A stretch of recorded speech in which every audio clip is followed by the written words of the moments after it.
हमारी और वीडियो देखने के लिए हमारे चैनल मोहम्मद कामिल इस्माइली को सब्सक्राइब कर लीजिए। एक बार जो देख ले हो जाए दीवाना, गुलजारे मसौली की सूरत बड़ी प्यारी है।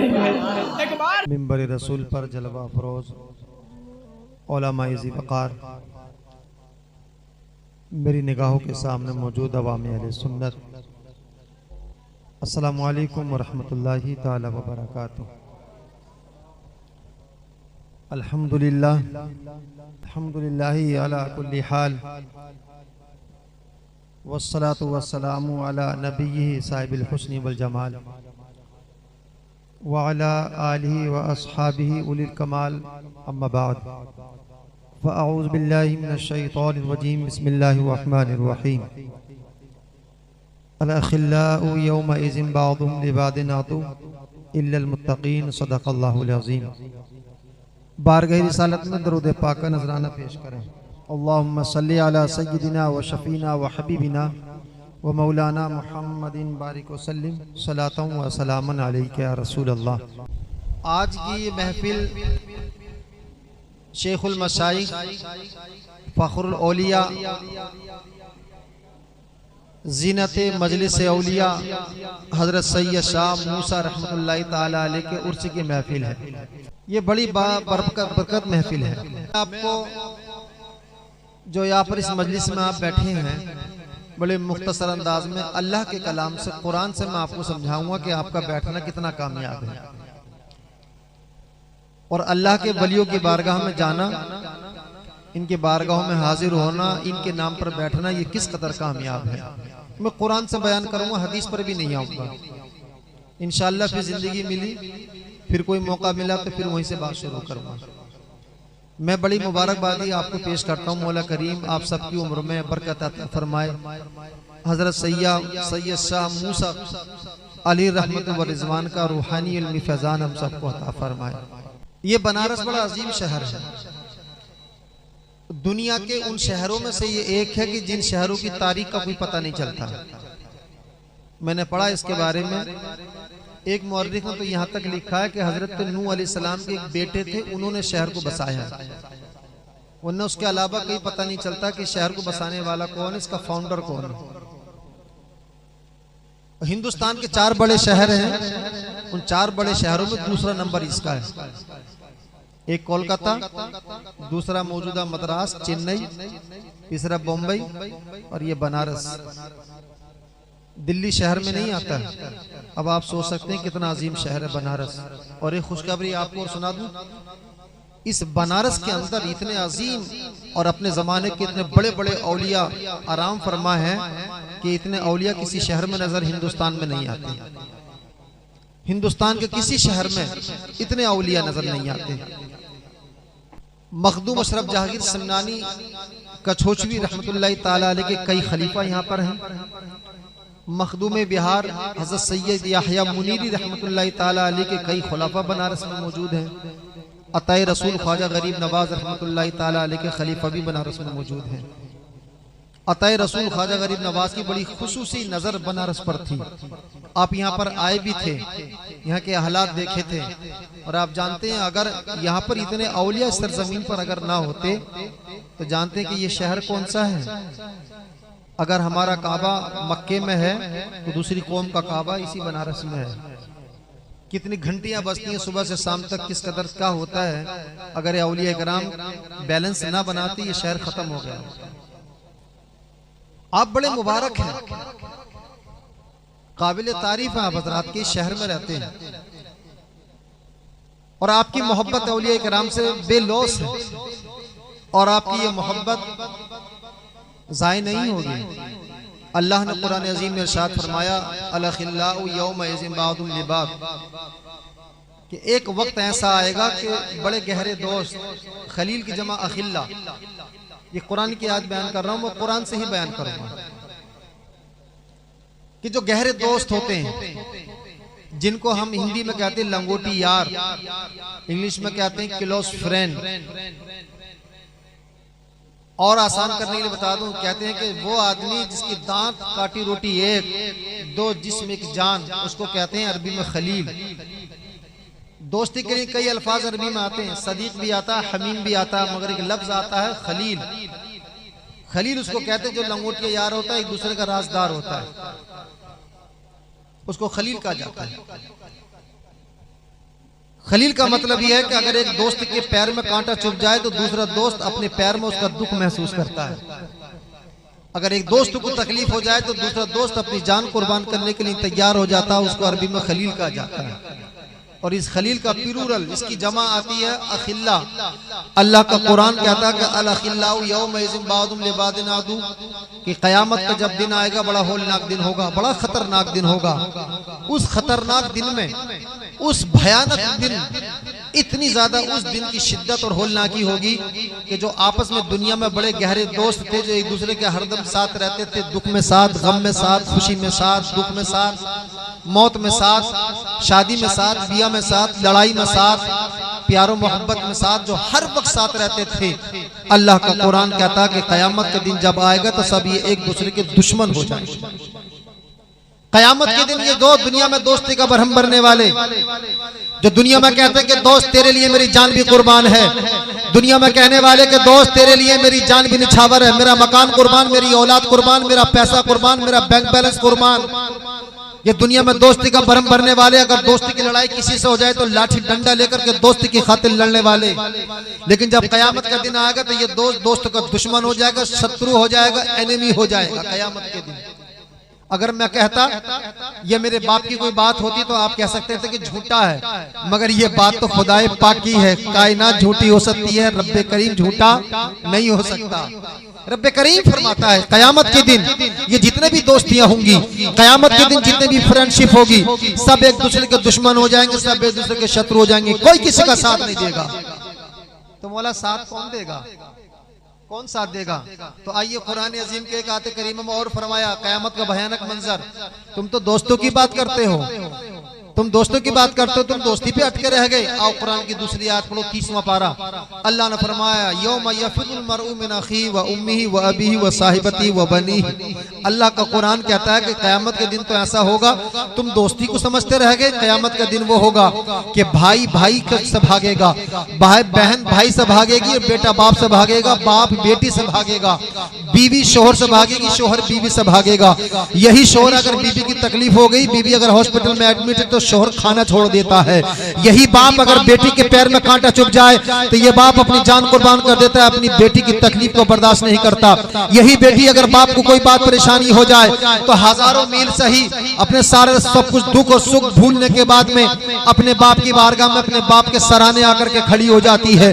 एक भाई को अगर दूसरे उसके भाई को अगर कोई आदमी अगर मार दे तो अपनी जान दे देता, अपने आपे से बाहर हो जाता, मगर अपने भाई के ऊपर हाथ उठाने को पसंद नहीं करता। अगर उसके भाई के ऊपर अगर किसी ने हाथ उठाया हो तो ये भाई उसके हाथों को काटने की इरादा रखता है कि मेरे भाई के ऊपर हाथ उठाया कैसे। ये बेटा अगर बाप के उसके बाप को अगर कोई गाली दे दे तो कोशिश ये करता है कि गाली देने वाले की जबान को उसके हलक से खींच करके काट के बाहर फेंक दे। इसकी हिम्मत कैसे हुई मेरे बाप को गाली देने की?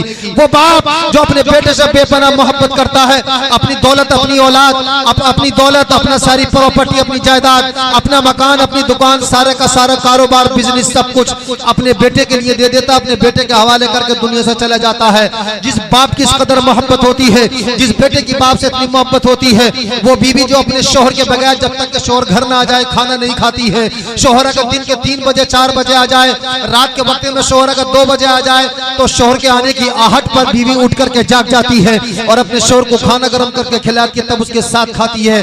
ये बीवी मोहब्बत करने वाली, दुनिया में अपने शोहर की जान पर जान निछावर करने वाली, ये शोहर अपनी बीवी की जान पर जान निछावर करने वाला, ये बेटा अपने बाप की जान पर जान निछावर करने वाला, ये बाप अपने बेटे की जान पर जान कुर्बान करने वाला, ये दोस्त दोस्ती के लिए कुर्बान करने वाला।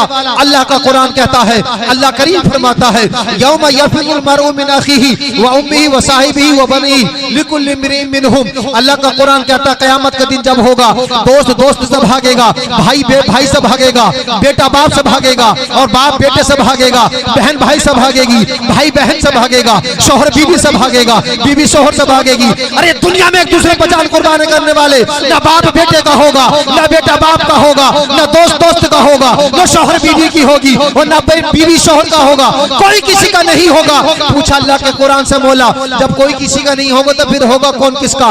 बाप ने तो सारी जिंदगी सब कुछ अपने बेटे को देकर के चला गया, बेटे ने अपने बाप की इज्जत के खातिर सब कुछ अपना कुर्बान कर दिया, दोस्त ने दोस्त की खातिर सब कुछ कुर्बान कर दिया, तो मौला होगा कौन किसके साथ? अल्लाह का कुरान कहता है कि जवाब इसी आयत में है। अल्लाह का कुरान पढ़िए, फरमाया अलखिल्लाहु यौमइज़िन बादुम लिबाद। दूसरी आयत पढ़ ली, इसको फिर से दोबारा पढ़िए, अलखिल्लाहु यौमइज़िन बादुम लिबाद अदुव्वुन इल्लल मुत्तकीन। अल्लाह के कुरान ने फरमाया, अल्लाह करीम फरमाता है सारे इसके सारे एक दूसरे के दुश्मन हो जाएंगे, फ्रेंडशिप खत्म हो जाएगी, सब एक दूसरे के दुश्मन हो जाएंगे, भाई भाई का दुश्मन, बाप बेटे का दुश्मन, बेटा बाप का दुश्मन, शौहर बीवी का दुश्मन, बीवी शौहर की दुश्मन, सब एक दूसरे के दुश्मन, सब एक दूसरे से भागेंगे, कोई साथ नहीं देगा। तो अल्लाह का कुरान फरमाता है जब सारी दुनिया के लोग, सारी दोस्तियां जब साथ छोड़ देंगी, जब सारी सदाकतें साथ छोड़ती हुई नजर आएंगी, कोई किसी का साथ न देगा, सब एक दूसरे से मुंह मोड़ लेंगे, तो साथ देने वाली एक मखलूक होगी, एक जात होगी जो सबका साथ देगी। वो जात कौन है? मौला करीम फरमातो सही फरमाया जा रहा है इल्लल मुत्तकीन, वो मुत्तकीन की जमात होगी जो लोगों का साथ देगी। मौला मुत्तकीन कौन है? अल्लाह का कुरान उठाइए, कुरान में उसका जवाब है इन औलिया इल्लल मुत्तकून। मुत्तकी वो है जिनको अल्लाह ने वली कहा है, ये औलिया किराम की जमात वो है जिन्होंने औलिया से मोहब्बत की होगी, जो औलिया किराम की मोहब्बत में बैठे रहे होंगे, जिन्होंने औलिया से मोहब्बत की होगी, जो उनके आस्थानों पर हाजिर रहे होंगे। सारे लोग एक दूसरे को भूल जाएंगे, मगर ये अल्लाह के वली अपने चाहने वालों को ना दुनिया में भूलते हो ना क़यामत में भूलते। नारे तकबीर, नारे रिसालत। आप हजरत सैयद साहब मूसा अली रहमत व रिजवान की बारगाह में हाजिर हैं, जिनकी मोहब्बत में आप रात के तकरीबन 1:30 बजे यहाँ पर मौजूद हैं। आप भूल जाएं तो भूल जाएं, लेकिन ये नहीं भूलेंगे मौला ये तो वही है जो मेरी मोहब्बत में रातों रात बैठे थे, ये तो वही जिन्होंने मेरी बात सुनने के लिए बैठे थे। और यकीनी तौर पर अल्लाह के वलियों की बारगाह में जाने से बहुत कुछ मिलता है। ये तो अजीब माहौल है, पता नहीं कहाँ से बनाना शुरू कर दिया है कि अल्लाह के वलियों की बारगाह में जाना शिर्क है, अल्लाह के वलियों की बारगाह में जाना बिदअत है, अल्लाह के वलियों की बारगाह में जाना कुफ्र दलालत है। पता नहीं किसने कह दिया। आओ जरा मैं कुरान से आपको समझा दूं। अल्लाह का कुरान मैं आपको पढ़ के बता रहा हूँ, सिर्फ कुरान से बयान करूंगा। अल्लाह करीम ने कुरान अजीम में हजरत मरियम का जिक्र किया है। मरियम कौन है? हजरत ईसा अलैहिस्सलाम की वालिदा है। नाम है इनका मरियम, इनके बाप का नाम है इमरान, माँ का नाम है फाकूजा। फाकूजा के कोई औलाद न थी। अब मैं आपको कुरान से बयान कर रहा हूँ। फाकूजा के कोई औलाद न थी। फाकूजा अल्लाह की बारगाह में दुआ करती थी, अल्लाह मुझे औलाद दे दे और मैं मस्जिद अक्सा के लिए खिदमत के लिए मैं उसको हवाले कर दूंगी, मैं मस्जिद अक्सा की खिदमत के लिए उसको वक्फ कर दूंगी। ये दुआएं करती थी। एक बेटी हुई उनके, जब बेटी पैदा हुई तो रब की बारगाह में अर्ज किया, मौला ये तो बेटी है, मैं बेटी को कैसे वक्फ करूं, बेटी को मस्जिद अक्सा की खिदमत के लिए कैसे लेकर के जाऊं। बहरहाल हुक्म हुआ, अब अपनी बेटी को लेकर के मस्जिद अक्सा गई और मस्जिद अक्सा में उस वक्त जो वहाँ के मुतवल्ली थे एक अल्लाह के पैगंबर जिनका नाम है हजरत ज़करिया अलैहिस्सलाम।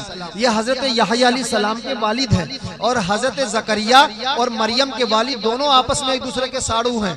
हजरत ज़करिया अलैहिस्सलाम की जो वालिदा हैं वो हजरत मरियम की खाला होती हैं, ये इनका करीबी रिश्ता है। हजरत ज़करिया अलैहिस्सलाम ने हजरत मरियम के लिए मस्जिद अक्सा में ऊपर की जानिब बालाई साइड में एक घर बना दिया और कहा कि मरियम तुम यहाँ रहा करो, इससे बाहर तुम मत निकलना। और सिर्फ हजरत ज़करिया अलैहिस्सलाम को ही इजाजत थी, चूंकि ये इनके महरम थे, इनको इजाजत थी ऊपर आने जाने की। हजरत ज़करिया अलैहिस्सलाम जब भी जाते, कुरान अजीम की आयत में आपको पढ़कर सुना दी, ईमान ताज़ा हो जाएगा। कुरान कहता है कुल्लमा दखला अलैया ज़करिया अल-मिहराब वजदा इंदहा रिज़्क़ा क़ाला या मरियम अन्ना लकी हाज़ा क़ालत हुवा मिन इंदिल्लाह इन्नल्लाह यर्ज़ुक़ु मन यशाउ बिग़ैरि हिसाब हुनालिका दआ ज़करिया रब्बा क़ाला रब्बी हबली मिन लदुनका ज़ुर्रियतन तय्यिबा इन्नका समीउद दुआ फनादतुल मलाइका व हुवा क़ाइम युसल्ली फिल मिहराब इन्ना अल्लाह युबश्शिरुका बियहया मुसद्दिक़न बिकलिमातिन मिनल्लाहि व सय्यदन व हसूरन व नबिय्यन मिनस सालिहीन। तीसरा पारा सूरह आले इमरान की 3 आयतें मैंने आपके सामने पढ़ी हैं। आप जरा सुनिए, मैं आपको एक मफहूम इसका समझाता हुआ चलूं। हजरत ज़करिया अलैहिस्सलाम जब भी हजरत मरियम के कमरे में पहुंचते, जाकर के देखते डिफरेंट डिफरेंट किस्म के उनके पास फ्रूट रखे हुए होते थे। मिसाल के तौर पर मौसम होता था गर्मी का, तो गर्मी के मौसम में तरबूज मिलने चाहिए, तो गर्मी के मौसम में उनके पास जाड़े के मौसम के फल नजर आते थे। जाड़े का मौसम होता तो जाड़े के मौसम में उनके पास गर्मी के फल नजर आते थे। अब ये जाड़े का मौसम आ रहा, तरबूज कहीं मिलेगा? कहीं तरबूज कोई नहीं खाएगा इस मौसम में, लेकिन कोई तरबूज खाने लगे तो अजीब की बात है, तरबूज आ जाए, कहां से आ जाए? अल्लाह के पैगंबर हजरत ज़करिया अलैहिस्सलाम ने महसूस किया इसके कमरे में कोई आता नहीं। हजरत मरियम हजरत ईसा अलैहिस्सलाम की वालिदा है, वालिदा बाद में बनी है, अभी 12-13 साल की उम्र होगी। आप सोचने लगे मरियम के कमरे में खाना मैं लेके आता हूँ, मरियम के कमरे में दूध मैं लेकर के आता हूँ, मरियम के कमरे में फ्रूट्स मैं लेकर के आता हूँ, मगर ये फल जो मौसम से अलग है, वो फल जो जाड़े के मौसम में मिलने वाले हैं वो गर्मी में नहीं मिलते, जो गर्मी में मिलते हैं वो जाड़े के मौसम में नहीं मिलते। मरियम के पास जाड़े के मौसम में गर्मी के फल, गर्मी के मौसम में जाड़े के फल। हजरत ज़करिया अलैहिस्सलाम ने पूछ लिया, ए मरियम अन्ना लकी हाजा, ये फल तुम्हारे पास कहां से आते हैं? कौन फल लेकर के आता है? मेरे सिवा तो तुम्हारे कमरे में कोई नहीं आता, मेरे सिवा तुम्हारे कमरे में कोई सामान लेकर के नहीं आता, मेरे सिवा तुम्हारे कमरे में कोई दूध नहीं लाता, मेरे सिवा तुम्हारे कमरे में कोई फल नहीं रहता। ए मरियम ये फल तो मैं नहीं लाया हूँ, ए मरियम ये गर्मी का मौसम है, ये जाड़े का मौसम है, जाड़े के मौसम में तरबूज कहां से आ गए? हजरत ज़करिया अलैहिस्सलाम ने जब मरियम से पूछा, मरियम ये फल कहां से आए बताओ तो सही। हजरत मरियम कहने लगे, हुआ मिन इंदिल्लाह, ये तो हजरत ये तो फल आते हैं अल्लाह की जानिब से आते हैं, मिन जानिबिल्लाह आते हैं, मुझे नहीं मालूम कौन लाता है। इतना समझा तो आप समझ गए। तो आप जानते हैं कोई औरत नबी नहीं बन सकती और मर्द नबी होता है, औरत नबी नहीं हो सकती, औरत वली जरूर हो सकती है। और हजरत ज़करिया अलैहिस्सलाम कुरान फरमाता है कि वो बिल इत्तिफाक नबी है। हजरत ज़करिया अलैहिस्सलाम की नबूवत का कोई अगर इनकार कर दे तो वो काफिर हो जाएगा, क्योंकि कुरान ने हजरत ज़करिया अलैहिस्सलाम को नबी कहा है। और नबी भी ऐसे हैं, बड़े जलील कद्र पैगंबर हैं।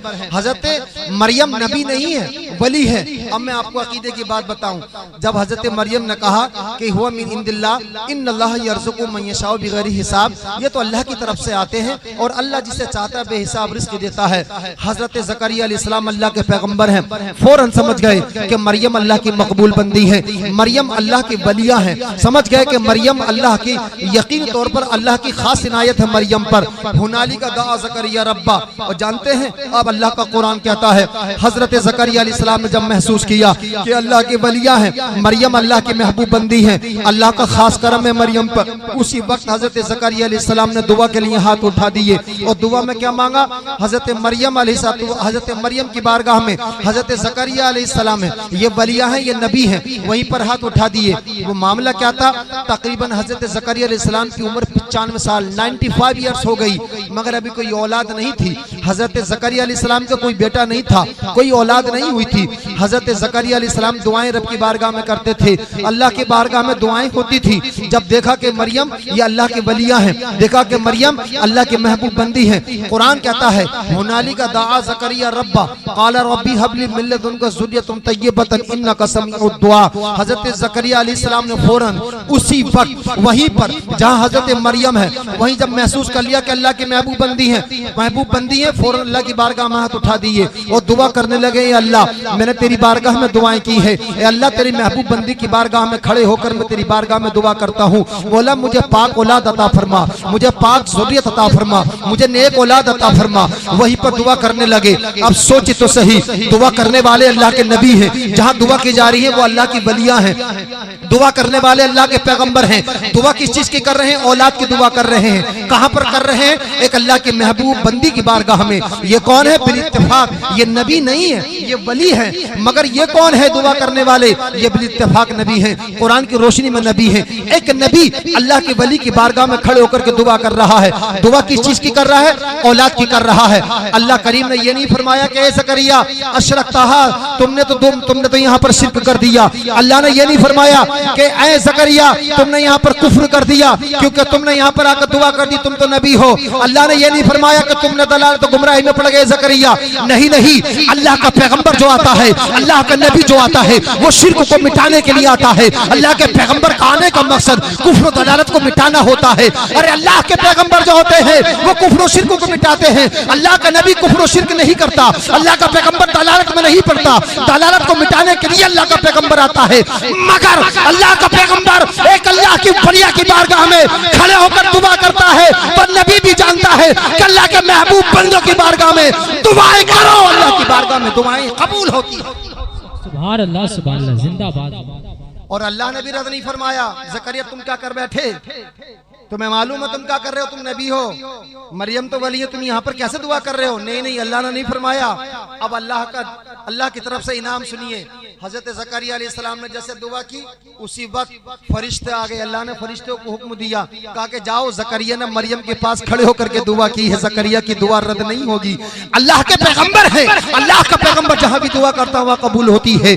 मगर अल्लाह ने इनाम फरमाया, फनादतुल मलाइका, मैं कुरान की बात कर रहा हूँ, कुरान से हटकर नहीं, कहा फनादतुल मलाइका वहुवा काइम युसल्ली, यानी हजरत ज़करिया अलैहिस्सलाम अभी दुआ करके हटे भी नहीं है, दुआ करके आए भी नहीं है। जहां पर हजरत ज़करिया अलैहिस्सलाम ने मरियम के पास देखा, वो जलवे देखे, वहीं पे दुआ करने के लिए खड़े हो गए, हाथ नीचे आए भी नहीं है। अल्लाह का कुरान कह रहा है फनादतुल मलाइका, फरिश्ते आ गए। फरिश्ते आने के बाद में हजरत ज़करिया अलैहिस्सलाम को खुशखबरी देते हैं, वहुवा काइम युसल्ली फिल मेहराब, वो उसी मेहराब में खड़े हुए रब की बारगाह में दुआ कर रहे हैं। अभी दुआ करने के लिए हाथ उठाए थे, वो हाथ नीचे आए भी नहीं। दुआ करने के लिए जहां खड़े हुए थे, आगे पीछे भी नहीं हटे, दाएं बाएं भी नहीं हटे, अभी वहीं पर खड़े हुए रब की बारगाह में दुआएं कर रहे हैं। रब की बारगाह में बेटे की दुआ कर रहे हैं, रब की बारगाह में आला औलाद की दुआ कर रहे हैं। अल्लाह ने फरिश्तों को भेजा तो इसलिए नहीं भेजा जाकर कह दो कि ए ज़करिया तुमने कुफ्र कर दिया। फरिश्तों को भेजा तो ये कहकर के नहीं भेजा जाकर के कह दो ए ज़करिया तुमने कुफ्र कर दिया,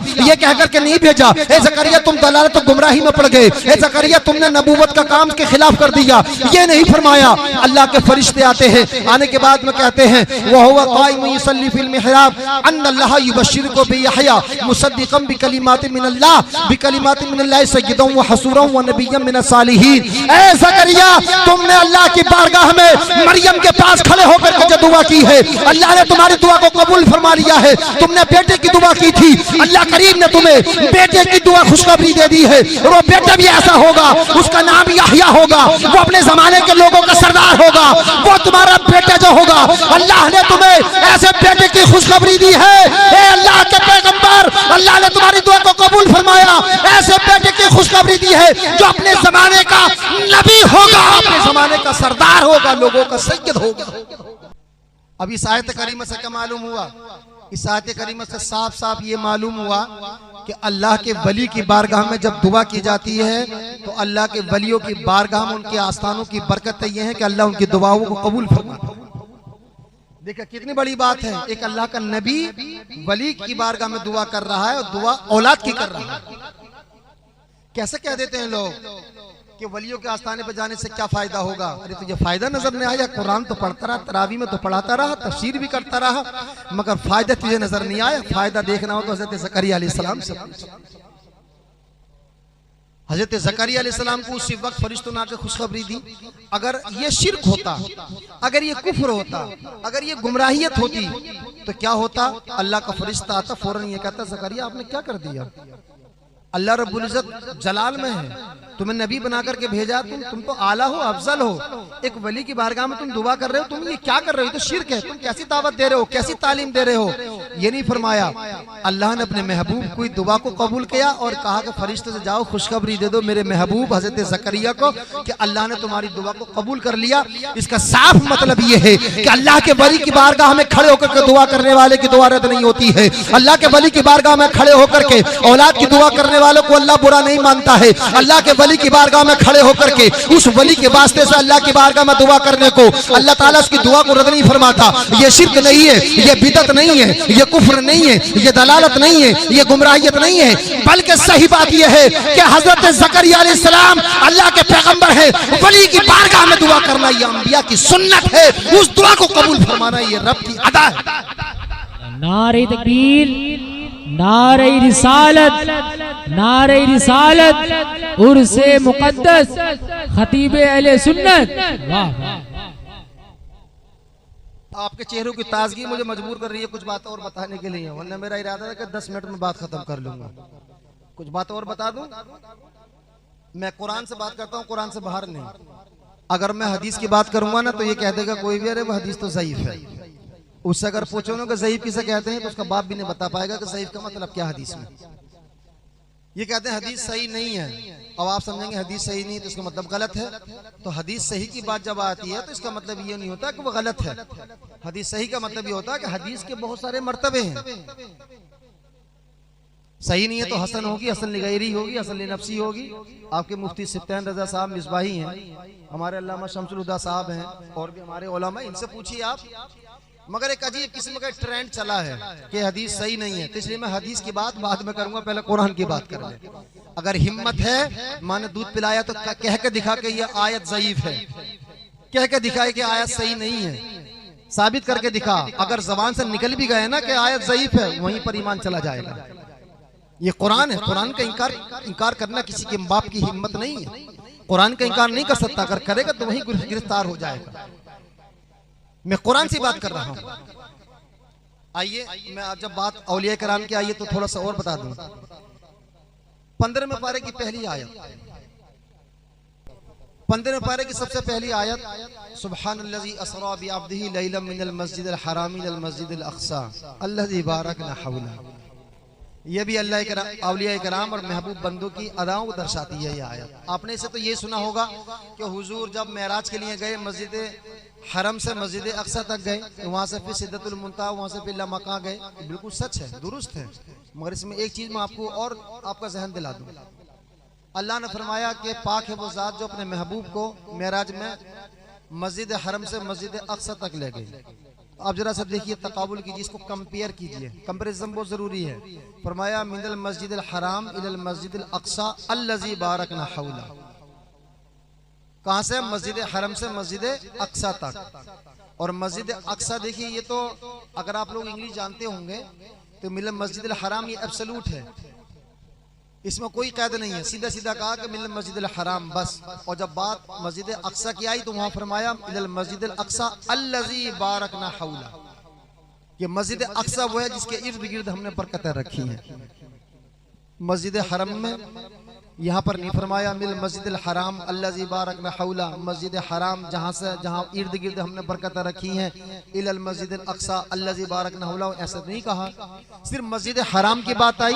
अरे मस्जिद हराम की हुर्मत पर हमारी जान कुर्बान, मस्जिद हरम पर तो हमारी जान कुर्बान, सब कुछ कुर्बान। हमारा जी चाहता है कि हम वहाँ पर जाएं, हाजिरी दें, मगर वहाँ की अजमत तो अपनी जगह पर है। लेकिन जब अल्लाह जब बयान फरमा रहा है तो मस्जिद हरम को एब्सोल्यूट रखा, बिल्कुल उसमें कोई कैद, कोई सिफत, कुछ नहीं। सीधा मिनल मस्जिदिल हराम बस, बात पूरी हो गई। इलल मस्जिदिल अक़सा, अब यहाँ बात पूरी नहीं हुई, यहाँ पर एक चीज और मिलाई, अल्लज़ी बारकना हौला। अब मैं आपको यही समझाना चाहता हूँ अल्लज़ी बारकना हौला का मतलब क्या है, क्या है। मस्जिद अक़सा को जो अल्लाह ने फरमाया कि अल्लज़ी बारकना हौला, मस्जिद अक़सा वो है जिसके इर्द गिर्द हमने बरकतें रखी हैं। ये बरकतें क्या है? वह जैतून के पेड़ हैं। अगर यही बात है तो जैतून के बागात तो हमारे हिंदुस्तान में भी है। वहाँ खजूर के बागात हैं। ऐसी बात अगर हो तो हिंदुस्तान में केरला में चले जाइए, बहुत सारे खजूर के बागात हैं। वहाँ नारियल के झाड़ है। ऐसी अगर बात है तो आप कर्नाटक में चले जाइए, वहाँ तो बहुत ज्यादा नारियल के झाड़ है। क्या वजह है? बिल्डिंगें अच्छी हैं? नहीं, ऐसी बात भी नहीं है। बिल्डिंगें तो हमारे बनारस में ककरमत्ता में आ जाइए, एक से एक बिल्डिंग है, होटल को देखकर दिल खुश हो जाता है। क्या वजह है कि अल्लाह ने फरमाया कि अल्लज़ी बारकना हौला, हमने वहाँ पर बड़ी बरकतें रखी हैं। क्या वहाँ पर तालाब हैं? तालाब तो क्या हमारे यहाँ पर अच्छे नहीं है। आप मंडवाड़ी चले जाइए, मदरसे के पीछे जाकर देखिए कितना खूबसूरत तालाब है, उससे भी अच्छे अच्छे तालाब आपको झीलें मिल जाएंगी। क्या वजह है जो अल्लाह ने फरमाया कि अल्लज़ी बारकना हौला?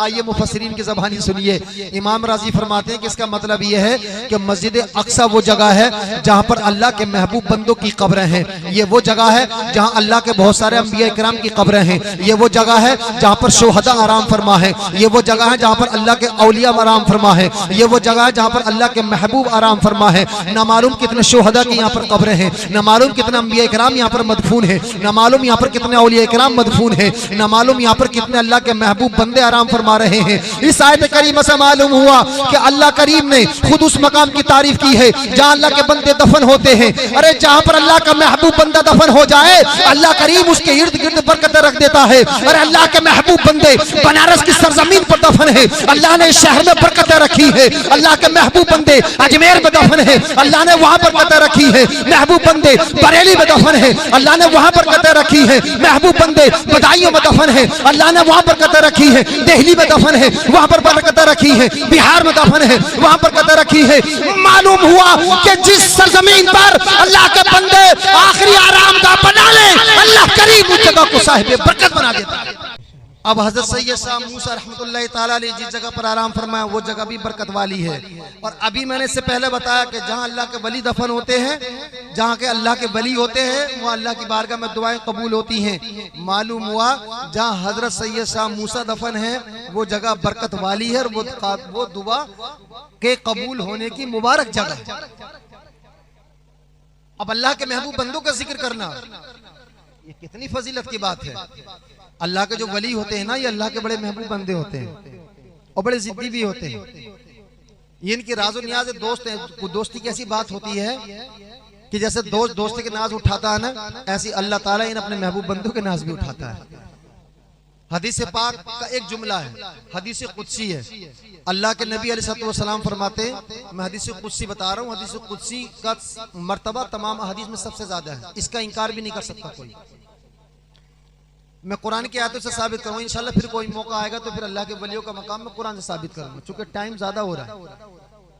अल्लाह के पैगंबर फरमाते हैं कि ये अल्लाह के जो वली होते हैं ना, ये ऐसे होते हैं, लौ अक़सम अला शै लअबर्रहुल्लाह, अगर ये किसी चीज की कसम खा लें तो अल्लाह करीम उसको पूरा कर देता है, पूरा करता है। कराची में एक वली एक रास्ते से गुजर रहे थे, एक महबूब आशिक और माशूक लड़का और लड़की, आप तो जानते हैं जब वो आपस में बात करते हैं दुनिया से बिल्कुल बेनियाज हो जाते हैं। एक रास्ते से गुजर रहे थे, हल्की हल्की बारिश हो रही, जैसे आज का मौसम है, चप्पल पहने हुए तो उनका पैर किसी जगह पड़ा और उस पर छींट उड़ी और उसकी माशूका के कपड़ों पर जाकर के गिर गई। ये मैं बता रहा हूँ कि अल्लाह के महबूब बंदे कैसे होते हैं। माशूका के कपड़ों पर जाकर के गिर गई, कपड़ों पर छींट पड़ी, उसके आशिक को बड़ा बुरा लगा, कहा कि बड़ी हिम्मत इस फकीर की। और जो अल्लाह के बंदे होते हैं ना, ये फकीराना अंदाज में रहते हैं ना, कोई घास भी नहीं डालना पसंद करता, इनसे कोई बात करना पसंद नहीं करता। अब कोई यहाँ पर एमएलए आ जाता कोई या कोई चेयरमैन आता, विधायक आया, तो सारे के सारे लोग उनके इर्द गिर्द खड़े हो जाते, मोहब्बत देते। अगर कोई आलिम दीन को सीधा साधा फकीर आ जाए तो कुछ कोई बात करना पसंद नहीं करता, मगर जानते हैं कि वो है, अगर ये चाहे जमीन आसमान हो जाए और आसमान जमीन हो जाए तो अल्लाह उसको भी पूरा कर देता है। वो गंदगी की कीचड़ की थोड़ी सी छींट उसके कपड़ों पे गिर गई, उसके आशिक को बड़ा गुस्सा आया। वो उठा, जाने के बाद में उन बुजुर्गों को थप्पड़ मार दिया, जोर से थप्पड़ मारा। उन्होंने उसकी तरफ देखा, नीचे सर झुकाया और चल पड़े। कहने लगा, ए बुड्ढे, तुझे पता नहीं मैं तुझे क्यों मारा है? मैंने इसलिए मारा है कि तेरे चप्पल की छींट मेरी माशूका के कपड़ों पर जाकर के लग गई। तुझे पता नहीं है मेरी माशूका है, ये मेरी महबूबा है, इससे मैं मोहब्बत करता हूँ, मुझे ये पसंद ही नहीं है कि मेरी माशूका के कपड़ों पर कोई छींट पहुंचाए। आप गए, खामोशी के साथ चले गए, ठंड का मौसम, बारिश हो रही थी, आगे होटल पर गए तो मुफ्ती सिफ्तैन जैसा कोई आदमी था। कहने लगा, हज़रत आइए बैठिए बैठिए। दुकान वाले ने एक गिलास दूध दिया पीने के लिए और थोड़ी सी जलेबी दी, कहा कि हज़रत खाइए। दूध लिया, पिया, कहा कि अल्लाह तेरा शुक्र है, कहीं दूध पिलाता है, कहीं थप्पड़ खिलाता है। इतना कहना था। उसकी माशूका जिसने मारा था उसका थप्पड़, वो जमीन पर गिरा, तड़पा मर गया। हंगामा हो गया, लोग इकट्ठे हो गए, सोचा किसने मारा, क्या हुआ? उसकी मासूम ने कहा कि वो एक जो बुजुर्ग दूध पी रहे हैं ना, वो जो बाबा, ये इसने उसका थप्पड़ मारा था, तब से ही जमीन पर गिर कर मर गया है। बाबा को पकड़ लिया। वो कहने लगे, मेरा क्या मतलब, मुझे क्यों पकड़ते हो, मैंने क्या कहा है? तो कहा कि तुमने बद्दुआ की ना, तो नहीं ये गलत है, मैंने बद्दुआ नहीं की, असल में महबूब और मुहिब की लड़ाई चल रही है। तो बोले मतलब? तो बोला मेरे चप्पल की वजह से इसकी महबूबा के कपड़े खराब हुए, तो महबूब को गुस्सा आ गया, महबूब ने अपने महबूबा के चक्कर में मेरा थप्पड़ मार दिया। जब मेरा थप्पड़ मारा तो मेरा जो महबूब है उसे गुस्सा आ गया, उसने उसकी जान को मार दिया। ये तो महबूब और मुहिब की लड़ाई है। और ये बड़े जलाली होते हैं, ये जो अल्लाह के वली होते हैं, कभी कभी जमाली भी होते हैं, बर्दाश्त कर लेते हैं। इंशाल्लाह कोई मौका मिला तो बताऊंगा बनारस के आपके कौन कौन से जलाली बुजुर्ग हैं, कौन कौन से जमाली हैं। बारगांव में जरूर हाजिर हुआ करो। दिल्ली में एक मुगल बादशाह गुजरा है जिसका नाम था मोहम्मद शाह। ये बड़ा अल्लाह के वलियों का अकीदतमंद था, बहुत मोहब्बत करता था। आला हज़रत ने इसकी बड़ी तारीफ की है। ये वली सिफत खुद भी वलियों से मोहब्बत करता था। एक वली इसके दरबार में रहते थे और जानते हैं कि हर जमाने में हर जगह एक रूहानी सिस्टम है। जिस तरह के हर जगह आईजी, डीआईजी, दरोगा, पुलिस कमिश्नर होते हैं जाहिरी सिस्टम में, इसी तरह से एक रूहानी सिस्टम भी है। इसमें गौस होते हैं, कुतुब होते हैं, अब्दाल होते हैं, वली होते हैं, अवताद होते हैं। हर एक का अपना अपना मकाम होता है, हर एक का अपना अपना एक एरिया होता है। जैसे आईजी का एक एरिया होता है, फिर डीआईजी का एक एरिया होता है, फिर एसएचओ का एक एरिया होता है जो सर्कल ऑफिसर होता है, दरोगा का अपना एक एरिया होता है। हर एक का अपना अपना एक सर्कल होता है। ऐसे इन औलिया कराम का भी अपने सर्कल होता है। इंशाल्लाह किसी मौके से अर्ज करूंगा। तो मोहम्मद शाह के दरबार में एक वली रहते थे। अब मैं आपको बात मजे की बात बताने लगा हूं कि औलिया कराम के मिजाज कैसे होते हैं। इनको आप पहचान भी नहीं पाएंगे। मोहम्मद शाह ने अपने जमाने के उनके दरबार में कुतुब रहते थे, वली, उनसे कहा कि हुजूर ये बताइए कि अब इस वक्त दिल्ली का कुतुब कौन है, मैं मिलना चाहता हूँ। आपने फरमाया कि जो वली होते हैं इनसे दूर रहो तो ज्यादा अच्छा। कहा कि नहीं हुजूर मैं मुलाकात करना चाहता हूँ, मुझे बता दीजिए, आप वली हैं, आपको मालूम होगा। आपने फरमाया कि ऐसा करो, तुम फुला जगह चले जाओ और वहां पर एक बाबा हैं, वो खरबूजे बेच रहे हैं, खरबूजे बेच रहे हैं। वो इस वक्त दिल्ली के कुतुब है। वो जानते हैं जब एक कुतुब का इंतकाल हो जाता तो फौरी तौर पर उनके दफन से पहले पहले अल्लाह ताला दूसरे कुतुब का इंतजाम फरमा देता है। अगर कुतुब ना रहे ना तो शहर उलट पलट हो जाएगा। वो कुतुब ही शहरों को जगहों को अपने अपने इलाकों को महफूज रखते हैं। जाहिर सी बात अगर आईजी ना हो किसी जगह पर, या डीएम ना हो, एसडीएम ना हो, तो शहर धर्म भरम हो जाएगा। पूरे जिले का मालिक डीएम होता है, डिस्ट्रिक्ट मजिस्ट्रेट होता है, फिर सब डिस्ट्रिक्ट मजिस्ट्रेट होता है एसडीएम के नाम से। अगर ये ना हो तो कानून ध्वस्त हो जाएगा, अर्थव्यवस्था धर्म भरम हो जाएगी। इसी तरह से रूहानी सिस्टम होता है। तो कहा कि फुला जाकर चले जाओ, उस चौराहे पर आपको एक साहब मिलेंगे, वो खरबूजे बेच रहे होंगे, वही इस वक्त दिल्ली के कुतुब है। ये मोहम्मद शाह आया बड़े सादा लिबास में। आने के बाद में कहा कि हजरत खरबूजे दे दीजिए। उन्हें खरबूजा काट करके दिया, इसने खरबूजा खाया और खरबूजा खाने के बाद में जमीन पर फेंक दिया। कहने लगा बुड्ढे शर्म नहीं आती है, फीके खरबूजे बेचते हो, लोगों को धोखा देते हो। उन्होंने उनकी तरफ देखा, दूसरा खरबूजा काट करके दिया, दूसरा दिया, फिर उसने खरबूजा मुंह पर रखा, फिर फेंक दिया, जमीन पर डाल दिया, गिरा दिया। ये उनके सब्र का इम्तिहान ले रहा था। फेंक दिया। कहा कि बुड्ढे शर्म नहीं आती है, फीके खरबूजे बेचते हो, लोगों को धोखा देते हो, मीठे खरबूजों के पैसे लेते हो। ये खामोश रहे। तीसरा खरबूजा काटा, फिर खरबूजा काट करके इसको दे दिया। इसने फिर मुंह पर रखा, फिर फेंक दिया। इन्होंने कहा कि 3 खरबूजे दे दिए, 3 खरबूजे के मेरे इतने पैसे, मेरे पैसे दो, तुम जाओ यहाँ से, वापस चले जाओ। बहरहाल इसने खरबूजे को पैसे दिए और पेमेंट करने के बाद में आ गया। कुछ वक्त गुजरा, दिल्ली के हालात गर्म हो गए। आप महसूस करते होंगे कभी कभी शहर के हालात बड़े गर्म हो जाते हैं। ये गर्म क्यों होते हैं मालूम है? और कभी कभी बहुत ठंडे हो जाते हैं। क्यों होते ठंडे? वली जब साहिब जमाल आता है, कुव्वत बर्दाश्त वाला वली जब आता है ना, कुतुब जब बनता है किसी शहर का, तो हालात ठंडे हो जाते हैं। और साहिब जलाल कोई कुतुब बनता है तो हालात फिर गर्म हो जाते हैं। जाहिर सी बात है, डीएम अगर एसडीएम अगर को तेज मिजाज आ जाए तो पूरे शहर में हंगामा कर देते हैं, और नर्म मिजाज आ जाए तो शहर का माहौल ठीक रहता है। ऐसे रूहानी सिस्टम का मामला भी है। दिल्ली के हालात गर्म हो गए। मोहम्मद शाह ने फिर उनको बुलाया दरबार में, कहा कि हुजूर ये बताइए, अब ऐसा लगता है कि दिल्ली के हालात बड़े गर्म हो गए हैं, क्या मालूम कि कुतुब बदल गए हैं क्या? कहने लगे हाँ, उन कुतुब का कल इंतकाल हो गया है, उनकी जगह पर कोई दूसरे कुतुब आए हैं। कहा कि मैं मिलना चाहता हूँ। कहा कि ऐसा है, मिलना चाहते हो तो बड़े अदब से जाकर बात करना, ये पहले जैसे नहीं है, अदब से बात करना। कहा कि ठीक है मैं जाता हूँ, बताइए कहाँ मिलेंगे? कहा कि फुला चौराहे पर चले जाओ, शरबत बेच रहे होंगे। वो शरबत, रूह अफ़ज़ा का शरबत। उस जमाने में रूह अफ़ज़ा नहीं था, मगर मैं आपको समझाने के लिए कह रहा हूँ। कहा कि शरबत बेच रहे होंगे, चले जाओ। ये वहां पर पहुंचे। जाने के बाद में कहा कि बुड्ढे शरबत बेच रहे हो? जब बुड्ढा कहा तो उनको जलाल तो आया, नीचे को चेहरा कर लिया। कहा कि शरबत पिलाओ। उन्होंने शरबत बनाया, शरबत बना करके दिया, शरबत मुंह पर रखा, गिलास नीचे फेंक दिया। कहा कि ऐसा शरबत बेचते हो फीका? ये कैसा शरबत है? लोगों को धोखा देते हो, बेईमानी करते हो, गद्दारी करते हो, शर्म नहीं आती है? लोगों को लूट रहे हो, यहाँ पर बदमाशी कर रहे हो। इतना कहा, वो ठेले की तरफ से घूमकर एक जोरदार तमाचा मारा मोहम्मद शाह के चेहरे पर और कहा कि मुझे खरबूजे वाला समझ रहा है? इन अल्लाह के वलियों की शान देखिए आप। थप्पड़ मारा। कौन था? बादशाह। और हिंदुस्तान का बादशाह, आज के हिंदुस्तान का नहीं, उस जमाने का अखंड भारत का बादशाह। जब अफगानिस्तान, श्रीलंका, बांग्लादेश, पाकिस्तान, ये सब एक इलाका कहा जाता था, उस वक्त का बादशाह, मुतलकन बादशाह, थप्पड़ मारा जोर से, कहा कि मुझे खरबूजे वाला समझ रहा है। और अगला जुमला सुनिए, कहा कि उतार दूंगा तेरी भी, और तेरे दरबार में जो है ना, जिस वली ने तुझे भेजा उसकी भी उतार दूंगा, अगर मुझसे टकरा तो चला जा चुपचाप खामोशी के साथ यहाँ से। मुंह लटकाया दरबार में आया तो वो दरबार में जो सूफी जी थे वो कहने लगे, मैं तो पहले ही कहा था उनसे उलझना मत, तो नहीं माना, मेरी भी तुम्हारे चक्कर में पड़ गया, मेरी विलायत भी छिमा करके मानेगा। कहा कि हुजूर मैं आपसे माफी चाहता हूँ। तो बोले माफी उन्हीं से जाकर के मांग, हर एक वली एक जैसे मिजाज का नहीं होता, कोई जलाली होता है, कोई जमाली होता है। जमाली बर्दाश्त कर लेता है मगर जलाली को बर्दाश्त नहीं होती।